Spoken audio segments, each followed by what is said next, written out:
어찌 그리 아름다운지요.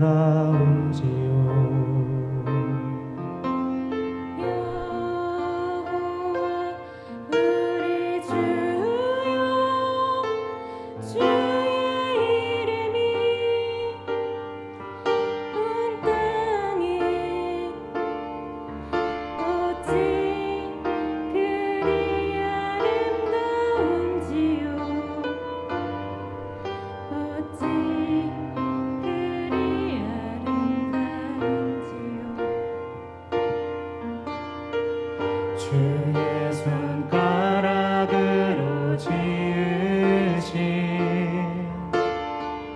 주의 하늘과 주가 베풀어 두신 달과 별 내가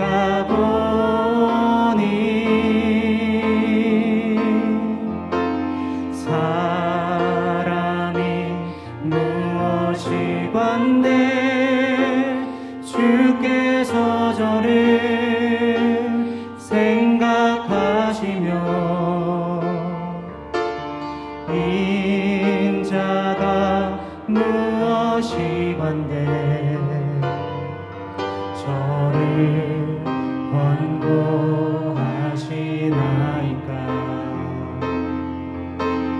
여호와 우리 주여 주의 이름이 온 땅에 어찌 그리 아름다운지요. 어찌 그리 아름다운지요. 주의 손가락으로 지으신 주의 하늘과 주가 베풀어 두신 달과 별 내가 보니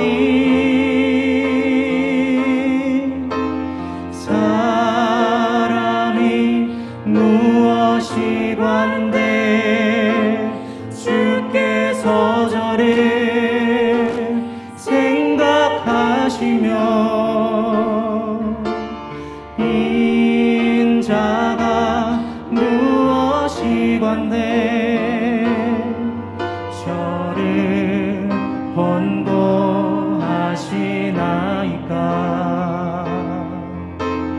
여호와 우리 주여 주의 이름이 온 땅에 어찌 그리 아름다운지요. 어찌 그리 아름다운지요. 어찌 그리 아름다운지요. 어찌 그리 아름다운지요. 아멘. 할렐루야. 코로나의 더위에 많은 분들이 힘든 시간을 보내고 있습니다. 도대체 이 고난은 언제 끝날까? 우리 앞에 있는 삶의 이 힘든 주제들은 언제나 좀 해결될 수 있을까? 내일에 대해서 기대를 가지고 소망 가운데에 살아가 보려고 해도 도저히 지금의 우리의 상황으로는 그림이 그려지지가 않는 분들이 참 많을 겁니다. 거기에 설상가상으로 건강까지도 여의치가 않습니다. 마음대로 몸도 못 움직이겠습니다. 그러니 살아가는 시간들이 기쁨이고 소망이기보다는 하루하루가 고역처럼 느껴지는 시간을 보내시는 분들도 계실 겁니다. 수많은 우리의 인생의 여정 속에 성경은 고난이 없을 것이다, 삶의 위기가 없을 것이다, 핍박이 없을 것이다 라고 이야기하는 곳이 어느 곳을 찾아보아도 없습니다. 오늘 본문 말씀에 예수님께서는 당신의 십자가의 사건을 앞에 두시고 요한복음 13장에서 16장 33절까지의 내용을 통해서 이 땅에 살아가는 남겨진 제자들의 삶을 이야기합니다. 어떻게 살아가야 할 것인가? 어떻게 살아가는 것이 참된 성도의 삶인가를 이야기하고 있습니다. 사실 지금 이 말씀을 하고 계시는 예수님은 하루를 채 남겨두지 않는 시간, 십자가의 고난과 죽으심을 앞에 두고 있습니다. 어찌 보면 임박한 십자가의 고난과 죽음을 앞에 두고 그로 인하여 당할 창조주이신 하나님이 피조물인 인간에게, 유한하신 전능하신 하나님이 피조물인 인간에게 고난을 당하는 수치와 고통을 염려하시거나 자신의 죽음으로 인하여서 나타날 부끄러움을 개의치 아니하십니다. 그들의 조롱을 개의치 하지 아니하십니다. 오히려 예수님 당신이 죽으시고 난 이후에 제자들이 겪게 될 핍박에 대하여 15장에 16장에 반복해서 언급하시면서 이러한 고난이 너희에게 올 것이다. 이 고난은 피할 수 없다. 이 고난을 너희가 받을지라도 성령을 통하여 너희들이 힘써 이 모든 것들을 넉넉히 이겨낼 수 있음에 대한 위로와 약속의 말씀을 하고 있습니다. 어떻게 나의 죽음을 헛되게 하지 말아라든지, 장래에 대하여 이야기한다든지, 이런 이야기가 아니라 오히려 예수님의 십자가에 죽으시고 난 이후에 마땅히 그들에게 닥칠 고난의 문제를 걱정하고 그 고난을 어떻게 하면 이겨낼 수 있을지에 대한 약속의 말씀을 제자들에게 주고 있다는 사실입니다. 16장 1절 같이 한번 합독합니다. 내가 이것을 너희에게 이름은 너희로 실족하지 않게 하려 함이니. 실족할 수밖에 없는 상황에 직면할 거예요. 낙심할 수밖에 없는 상황에 직면할 거예요. 좌절하고 절망할 수밖에 없는 상황에 직면하게 될 거예요.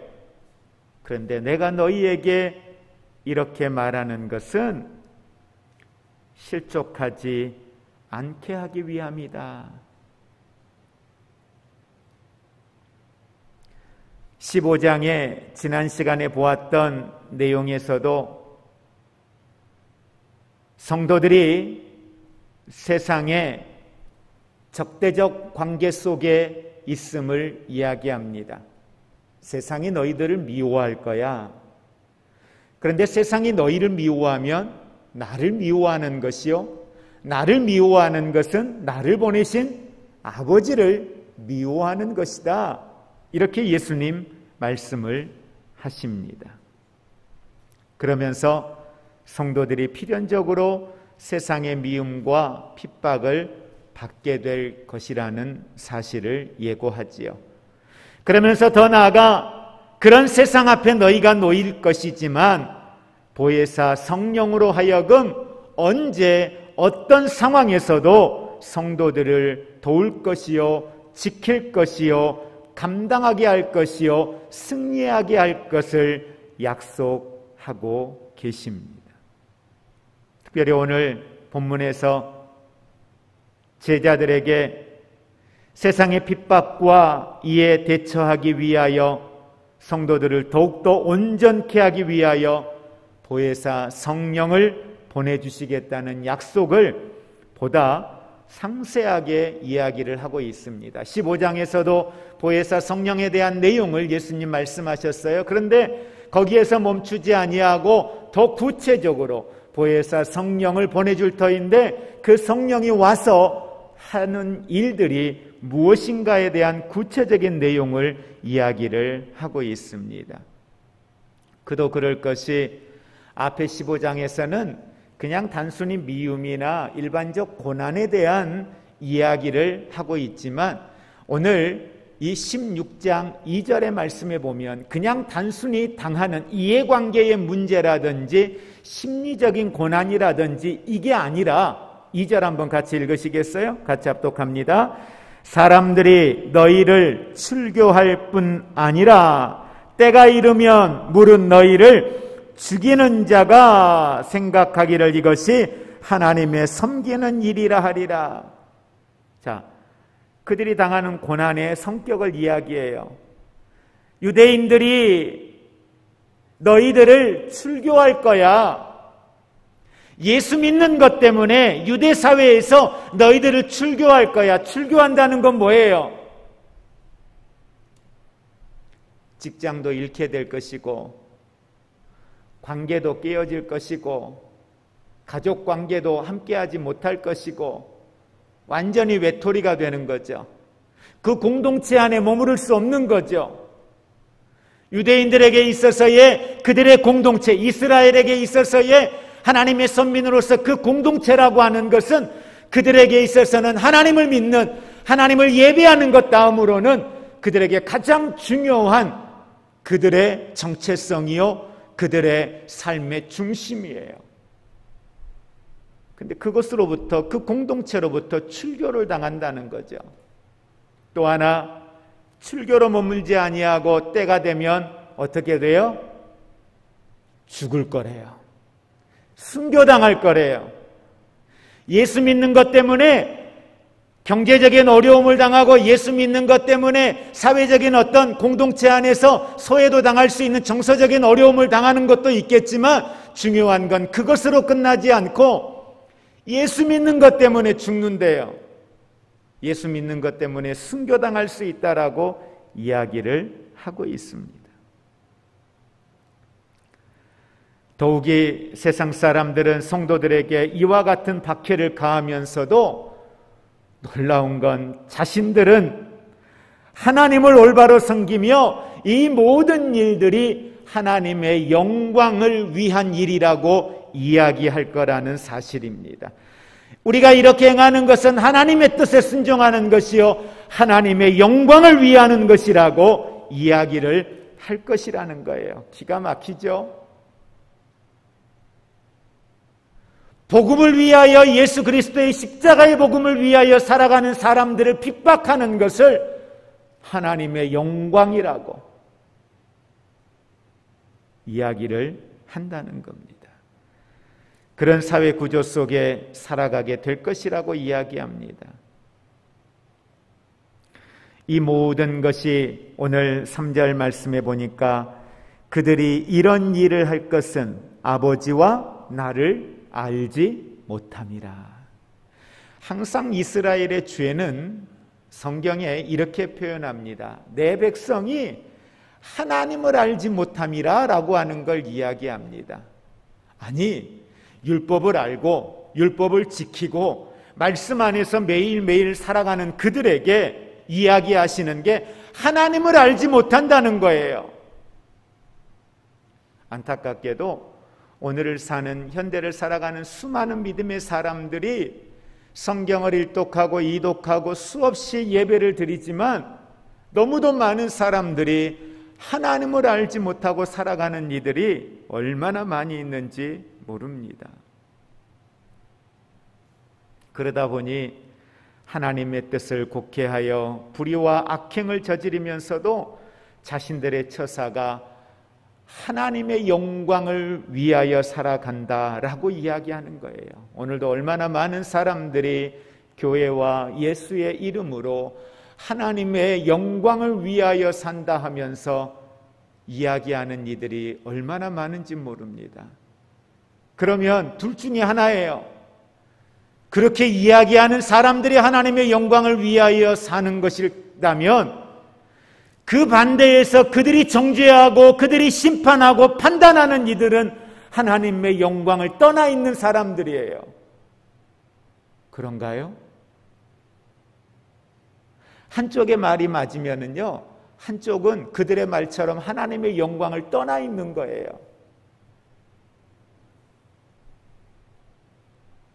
그걸 어떻게 우리가 판단합니까? 어떻게 우리가 그걸 가지고 정죄합니까?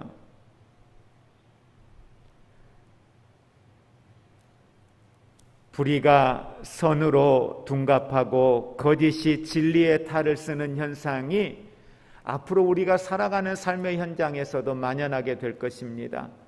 양의 탈을 쓴 이리가 양의 그룹 사이에서 양인 것처럼 행세하며 수많은 양들을 거짓의 자리로 이끌면서 하나님의 영광이라고 이야기하는 이들이 교회 공동체뿐만 아니라 수많은 믿음의 사람들이 살아가는 공동체 안에도 얼마든지 앞으로도 나오게 될 것입니다. 그래서 여러분 깨어 있으십시오. 깨어서 말씀과 진리 안에 항상 머무시기를 주의 이름으로 축복을 드립니다.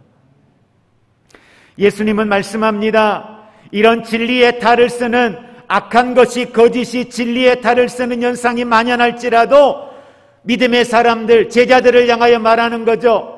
너희들은 염려하지 말라는 거예요. 걱정하지 말라는 거예요. 낙심하지 말라는 거예요. 왜냐하면 진리의 성령께서 결국에는 세상의 불의나 거짓을 폭로할 것이요 의와 진리를 밝히 드러내실 것이기 때문입니다. 따라서 불의와 거짓이 여러분 우리의 삶의 현장 속에 가득해질지라도, 악인들이 득세하는 시대를 살아가게 될지라도 성도들은 어떤 환난과 고난 속에서도 결코 흔들리지 않는 신앙의 자세를 유지하며 오늘을 믿음으로 살아갈 수 있기를 주의 이름으로 축복을 드립니다.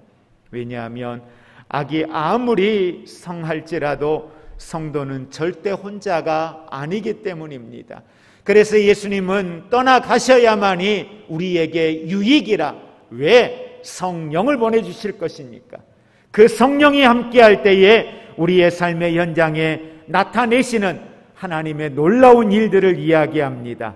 깨닫게 하실 것이요 선과 진리와 의가 궁극적으로 승리하게 하실 이, 바로 그분이 성령이 보혜사가 오시는 이유임을 예수님은 말씀합니다. 그러면서 오늘 8절에 있는 말씀 같이 한번 먼저 합독하겠습니다. 그가 와서 죄에 대하여 의에 대하여 심판에 대하여 세상을 책망하시니라. 성령이 와서 하시는 일, 죄에 대하여 의에 대하여 심판에 대하여 어떻게 하신다고요? 세상을 책망하시겠대요. 여러분 여기에서 우리가 오늘 관심을 가져야 될 중요한 단어가 하나 있어요. 바로 그건 책망입니다. 그런데 이 책망을 잘못 이해하면 야단치는 걸로 생각하실 수가 있어요. 그런데 여기에서는 그런 의미가 아닙니다. 여기에서 말하는 책망이라고 하는 말은 법정 용어예요. 법정에서 사용되어지는 용어입니다. 다시 말하면 재판정에서 자기의 죄를 부인해, 사람이 죄를 지어놓고 죄를 부인해, 술 먹어서 나는 도저히 기억이 안 나요, 모르겠어요, 그리고 그럴 일이 없어요 라고 이야기해. 그런 사람에게 CCTV에 찍혀있는 영상을 보여줘. 자 보세요, 증거 자료입니다 라고 그가 행한 악한 일을 보여줘. 그러니까 어때요? 법정에서 자기의 죄가 적나라하게 고발되어지는 거죠. 내가 이 잘못을 했구나. 나는 죄가 없다라고 이야기했던 사람이 자기의 죄가 적나라하게 보여지니까 부인할 수 없는 거예요. 그제서야 뭐라 그래요? 예, 제가 죄를 지었습니다. 그리고 제가 잘못했습니다. 용서해 주십시오. 라고 이야기를 하게 되는 거죠. 책망이라고 하는 말, 그런 의미입니다. 죄를 지은 사람이 그 자신의 죄에 대하여 부정할 때에 심판자가 바로 변론함으로 그의 주장을 굴복시키고 더 나아가 그의 죄를 깨닫게 하고 그가 자기의 죄를 고백하게 하는 것, 그것이 뭐예요? 책망한다는 거예요. 그래서 죄에 대하여, 의에 대하여, 그리고 세 번째가 뭐예요?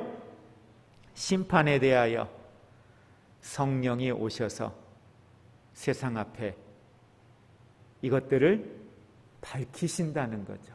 드러내신다는 거죠. 그러니 성도들에게 어떻게 하라는 거예요? 힘내라는 거예요.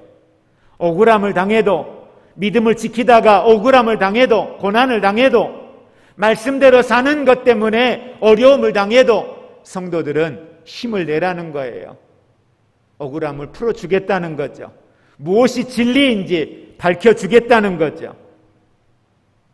그러면서 오늘 9절 이하에서부터 좀 더 구체적으로 이 내용을 열거합니다. 자, 죄에 대하여 뭐라고 하는지 한번 같이 볼까요? 9절 같이 합독합니다. 죄에 대하여라 함은 그들이 나를 믿지 아니하며, 3절에서도 그들이 이런 일을 할 것은 출교시키고 그들이 죽이고 하는 이런 일들을 할 것은 아버지와 나를 알지 못함이라고 했는데, 죄에 대하여 말할 때에 성경은 이와 같은 일, 아버지를 알지 못하는 일, 이와 같은 일을 죄라고 이야기를 하고 있습니다. 저들은 예수 그리스도를 믿지 않고 예수 그리스도를 세상으로부터 쫓아냈습니다. 죽음의 길로 몰아붙였습니다. 고린도전서 2장 8절에 보면 이렇게 묘사합니다. 이 지혜는 이 세대의 통치자들이 한 사람도 알지 못하였나니 만일 알았더라면 영광의 주를 십자가에 못 박지 아니하였으리라.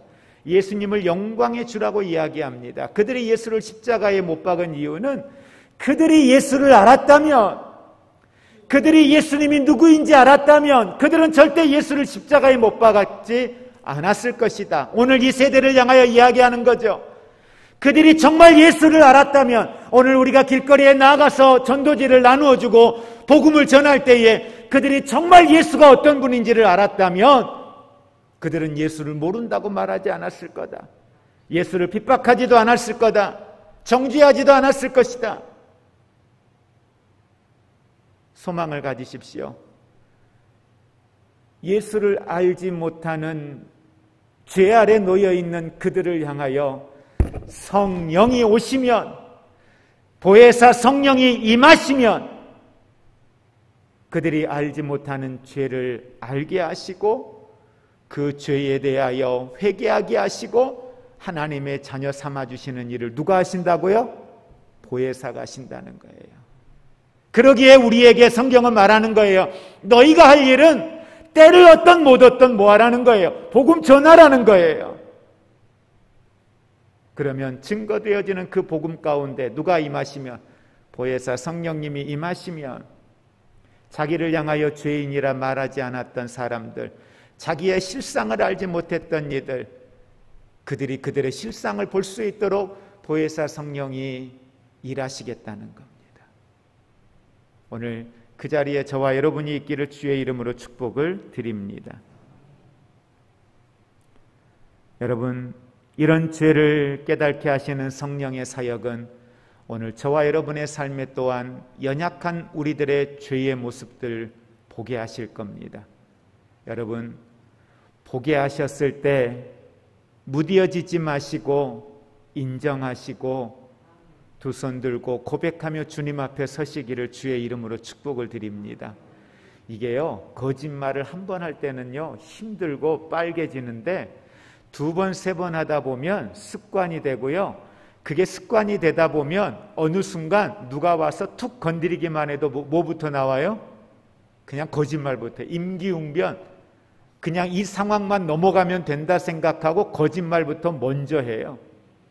그런데 이렇게 화인 맞은 것처럼, 인도로 찢어져서 감각을 잃어버린 것처럼 죄에 대하여 무뎌져 있을 때, 그럼에도 불구하고 성령은 말씀을 통하여, 예배를 통하여, 찬양을 통하여, 기도하는 시간들을 통하여 우리의 감각들을 깨우셔요. 그럴 때에 여러분 반응하시기 바랍니다.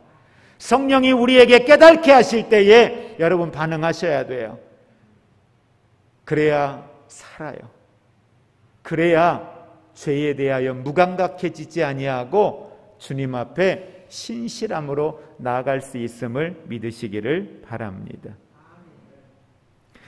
그리고 9절의 말씀, 10절의 말씀 같이 한번 봅니다. 의에 대하여라 함은 내가 아버지께로 가니 너희가 다시 나를 보지 못함이요. 의에 대하여라 함은 내가 아버지께로 감이라 그랬어요. 여러분, 세상 유대인들입니다. 유대인들은요, 의를 이룬다는 명목으로 누구를 십자가에 내어놓아요? 예수님을요. 예수를 십자가에 못 박은 명분은 의를 위해서예요. 하나님 앞에 옳다는 거죠. 하나님의 영광이라는 거죠. 하나님의 의인 것처럼 그들은 예수를 행악자라 취급하고 예수를 십자가 앞에 내어놓습니다. 그런데 보세요. 그 행악자라 취급을 받았던 예수님이 아버지께로 간다는 거예요. 그럼 이 아버지께로 가는 행동에 여러분들이 한번 집중을 해 보십시오. 아버지께로 가기 위해서 선행적으로 일어나는 일이 뭐예요? 첫째는 십자가의 죽으심이에요. 두 번째는 뭐예요? 장사되시고 무덤에 머물러 계셔요.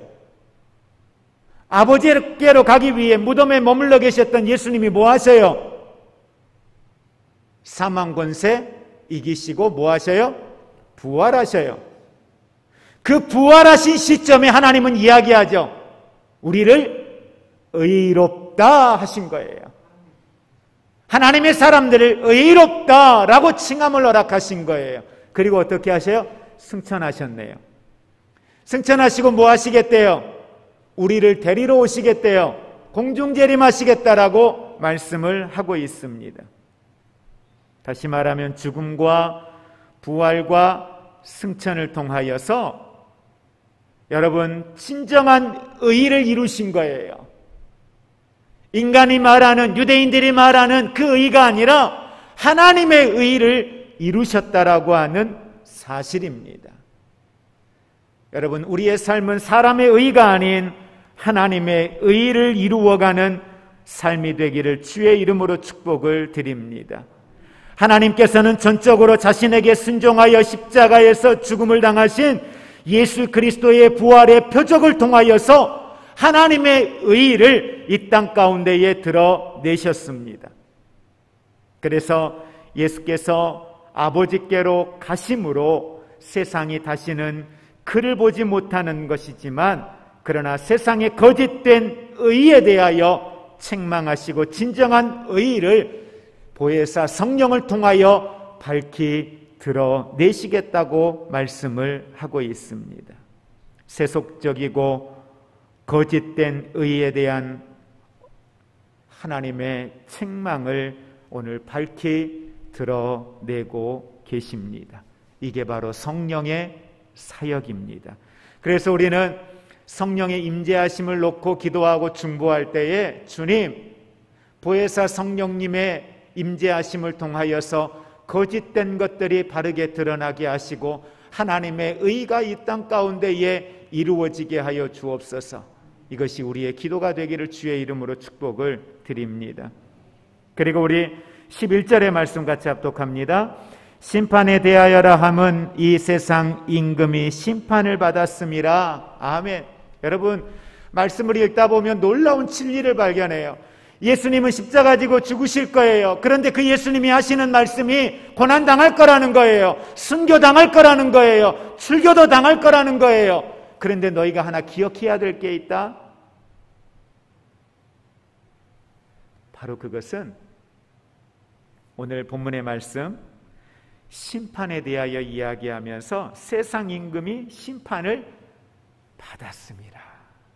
세상 임금이 누구예요? 세상 임금이 누구죠? 사탄요, 마귀란 말이에요. 에베소서 2장 2절에 보면은 공중권세 잡은 자 마귀, 그를 사탄이라고 마귀라고 이야기를 하고 있습니다. 그를 성경은 세상의 임금이라고 이야기하고 있습니다. 그 세상의 임금된 사탄을 예수님 십자가 지고 죽으시고 죽은 지 3일 만에 음부의 권세를 이기시고 사망 권세를 이기시고, 사망 권세가 누구예요? 사탄이잖아요. 사망 권세가 사탄입니다. 그 사망 권세 잡은 자 사탄을 이기시고 라고 성경은 이야기하고 있습니다. 그리고 부활하신 거예요. 결국 사탄과 그의 악한 세력들은 패배하게 된다는 사실을 예수님 말씀하고 있습니다. 히브리서 2장 14절에 보면 예수님께서 십자가의 순환으로 죽임을 당하신 것에 대하여 이렇게 이야기합니다. 한번 우리 따라 하실까요? 죽음을 통하여 죽음의 세력을 잡은 자 곧 마귀를 멸하시며, 죽음의 세력을 잡은 자 마귀를 멸하셨습니다. 누가요? 예수님이. 뭘 통하여? 십자가의 죽으심을 통하여. 아멘. 이처럼 예수님께서 사탄의 이기심으로 말미암아 이제 그리스도 안에 있는 저와 여러분들도 이제는 이 사탄의 세력, 사망도 결코 두려워할 이유가 없다는 겁니다. 두려워하지 말라는 겁니다. 왜? 예수님이 내가 세상을 이기었노라, 사탄을 이기었노라, 세상의 임금을 이기었노라, 그러니 세상을 두려워하지 말라는 거예요. 여러분, 이게 다른 제자들이 쓴 것처럼 예언으로 끝나버렸으면 이렇게 생생하게 쓰지 못했을 거예요. 근데 이걸 지금 누가 썼다 그랬어요? 사도 요한이. 사도 요한은 지금 이 말씀을 하고 있는 현장에도 있었고요. 예수님 십자가 죽으실 때, 부활하실 때, 부활하시고 나서 약속하신 성령을 오순절날 보내주시고, 이 사도 요한 또한 그 성령의 충만함을 받았고, 성령의 충만함을 받은 제자들이 어떻게 이 세대 앞에서 고난을 당하고 순교를 당하고 복음을 전했는지, 예수님 말씀한 것처럼 수많은 유대인들이 예수 믿는 자들을 출교시키고 예수 믿는 자들에게 핍박을 가하였는지, 그럼에도 불구하고 어떻게 이 진리를 붙들고 복음을 전했는지, 보혜사 성령님이 오시니까 어떤 변화가 일어나고 어떤 능력이 나타나고 어떤 담대함이 이루어졌는지, 사도 요한은 누구보다 정확하게 그걸 보았던 사람이에요. 그러니까 이 말씀의 성취가 초대교회에 어떻게 이루어졌는가를 누구보다도 현장에서 잘 보았던 사람이기 때문에 사도 요한이 하고 있는 이 말씀의 내용을 우리는 어떤 의미에서 기록했는지를 더 정확하게 볼 수가 있다고 하는 사실입니다. 간증이에요, 간증.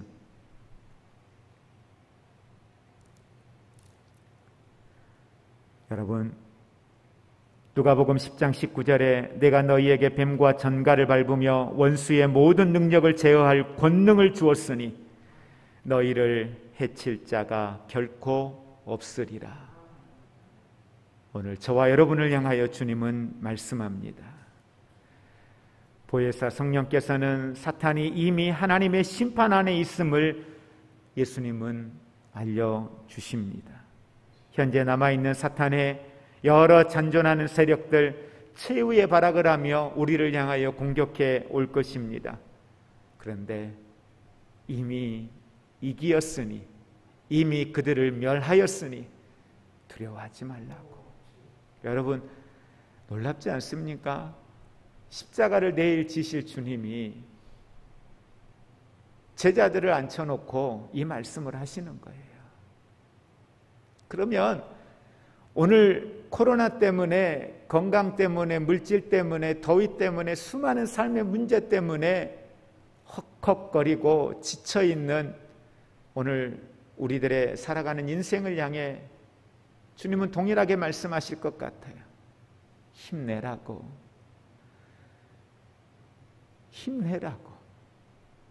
내가 세상을 이기었다고. 그리고 이 보혜사 성령을 너희에게 이미 보내주었다고. 그 보혜사 성령이 우리 안에 있으니 너는 강하고 담대하라고. 비록 우리가 사는 날 동안 우리의 인생이 역정되어져서 뭔가 우리가 원하는 그럴듯한 하나님의 풍성케 하시는 은혜들을 우리가 사는 날 동안 보지 못할지라도 하나님의 진리는 살았고 하나님의 진리는 반드시 보혜사 성령을 통하여 드러나게 될 것이요 하나님의 영광이 이 땅 가운데에 이루어질 것을 믿으시고, 여러분 오늘 다시 한번 예수님의 이 말씀을 우리가 기억하고 오늘 이 세대를 살아가는 저와 여러분의 삶이 성령님과 함께 믿음의 삶으로 승리하실 수 있기를 주의 이름으로 축복을 드립니다. 이제는 우리 주 예수 그리스도의 은혜와 하나님 아버지의 사랑하심과 성령님의 교통하심이 믿음의 사람들이 오늘을 살아갈 때에 고난을 당하고 말씀대로 사는 이들이 당할 삶의 위기와 핍박과 고난의 현장 가운데서도 주의 약속의 말씀을 붙들고 반드시 나타내실 주의 영광을 기대하고 도우시고 위로하시고 힘주시고 능력 주시는 보혜사 성령님을 의지하여 오늘도 믿음으로 살아가겠습니다. 상황과 환경을 뛰어넘는 믿음의 사람으로 살아가겠습니다. 결단하는 모든 성도들 위해 이제로부터 영원토록 함께 있을지어다. 아멘.